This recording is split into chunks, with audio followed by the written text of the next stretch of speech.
Certain mysteries manifest as books, others as carvings in stone, artifacts that challenge historical timelines by seeming to contain knowledge ancient civilizations shouldn't have possessed. Among these enigmas is the Phaistos Disc.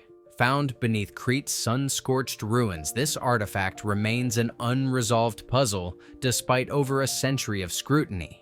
Small enough to hold in your hands, its strangeness baffles even the sharpest minds. It stands as one of archaeology's most persistent riddles, not for what it discloses, but for what it withholds.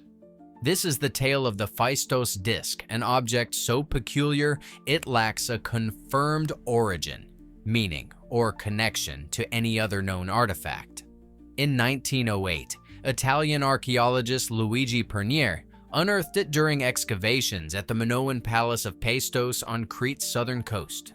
The palace, tied to the enigmatic Minoan civilization that thrived before classical Greece, dates to around 1700 BCE. Pernier's team discovered the disc in a subterranean chamber alongside Linear A tablets, another undeciphered script, suggesting a date around 1600 BCE, possibly earlier. The Phaistos Disc, at first glance, appears unremarkable. A flat, fired clay circle about 6 inches in diameter. Yet its contents captivate. Both sides bear 241 symbols, spiraling from the outer edge inward.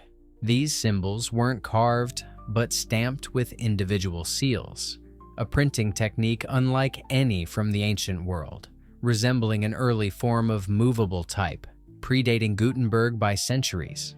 The disc features 45 distinct characters, repeated in combinations, hinting at a language or code. Some symbols evoke recognizable images: feathers, fish, human figures, flowers, while others are abstract, divided into 61 groups by small lines. These may represent words or phrases.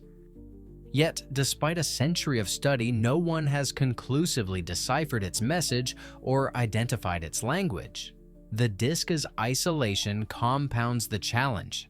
Unlike Egyptian hieroglyphs or Mesopotamian cuneiform, which can be cross-referenced with other texts, the Phaistos Disc stands alone. No similar artifact has been found. Not on Crete, not in the Aegean, nowhere. Without context, decoding it is like solving a crossword without clues or a language without a dictionary. This has sparked diverse interpretations, some more plausible than others. Some scholars suggest it's a syllabic script, like the later Mycenaean Linear B, with symbols representing syllables. Others propose it's logographic, each symbol standing for a word or concept.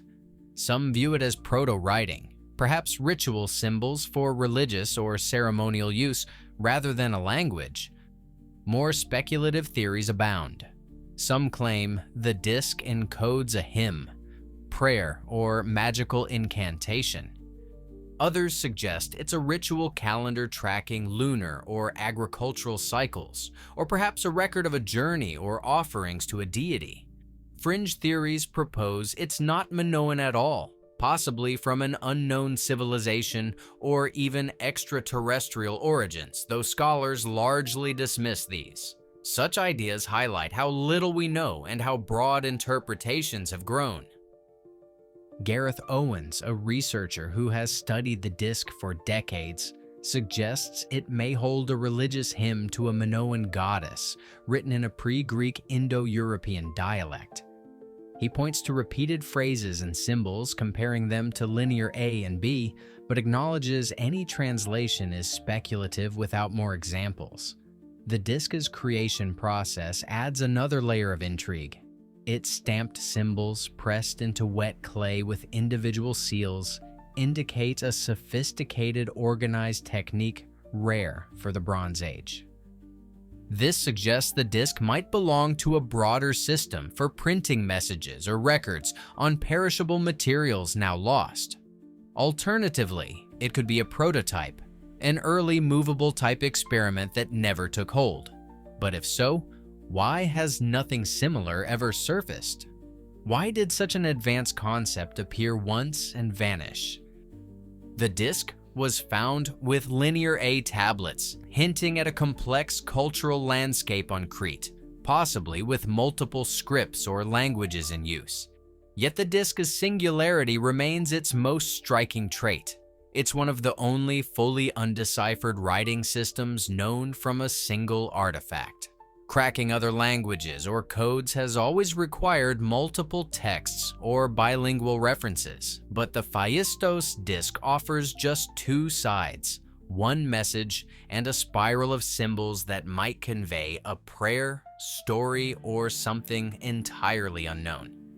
Today, it rests behind glass in the Heraclean Archaeological Museum, where visitors gaze at its simplicity, symmetry, and stubborn silence. Unlike many artifacts we can contextualize culturally or historically, the Phaistos Disc floats unmoored, a voice from antiquity in a language we may never grasp. It underscores how much remains unknown. Despite progress in decoding ancient languages, this small clay disc eludes us, quietly challenging the notion that all past mysteries can be solved. Is it a hymn, a code, a lost language, or merely a ceremonial object without literal meaning? The answer might lie buried in Crete's soil, awaiting discovery, or it may never emerge. Regardless, the Phaistos Disc endures as one of the ancient world's most alluring mysteries. Powerful not for what we understand, but for what we don't. The unknown speaks volumes even in its silence. If ancient peoples grasped concepts we once thought uniquely modern, what else might they have known? Could they have charted parts of the world long before we believed they were discovered? What do you think about this ancient mystery? Drop a comment below and let us know what you believe the Phaistos Disc could be. If you enjoyed this video, give it a thumbs up. And if you're fascinated by the unknowns of history and the world, make sure to subscribe to the channel and take a look at the suggested videos you see on the screen. See simple, think deep.